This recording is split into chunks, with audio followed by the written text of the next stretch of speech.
Il est 18h, bonsoir à tous, voici les principales informations de ce lundi 29 mars 2021.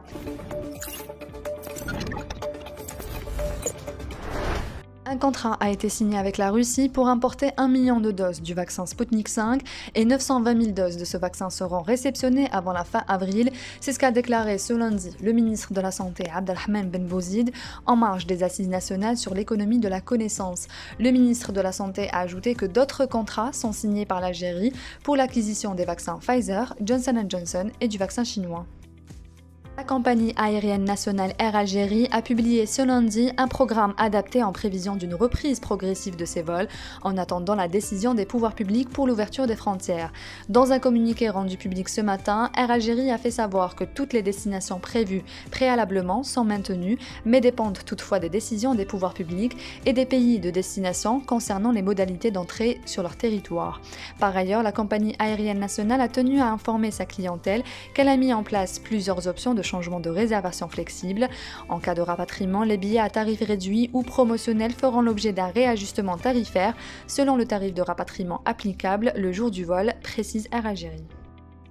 L'artiste algérienne Fatiha Nesrine est décédée aujourd'hui à Alger à l'âge de 74 ans des suites d'une longue maladie.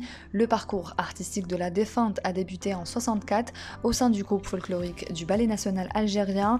Encadrée par l'artiste Fadela Zelia, Feu Fatiha Nesrine a interprété plusieurs chansons.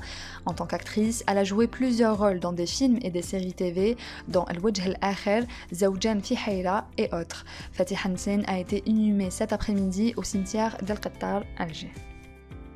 Inaugurée ce lundi, la fresque La culture et la science unissent le monde, Marie Curie et Frédéric Chopin a considérablement embelli le campus de l'École supérieure des beaux-arts d'Alger.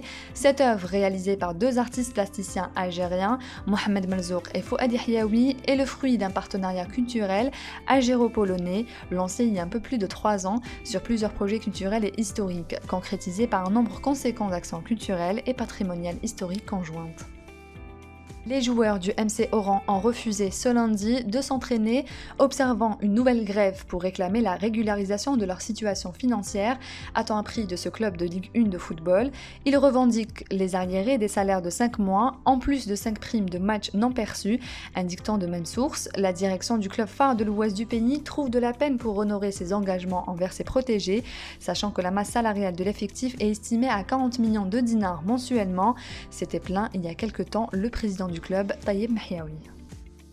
Le porte-conteneur Ever Given, qui obstrue le canal de Suez et affecte le trafic maritime mondial depuis près d'une semaine, a été remis ce lundi à 80% dans la bonne direction, mais le plus dur reste à faire selon la société néerlandaise mandatée pour le sauvetage.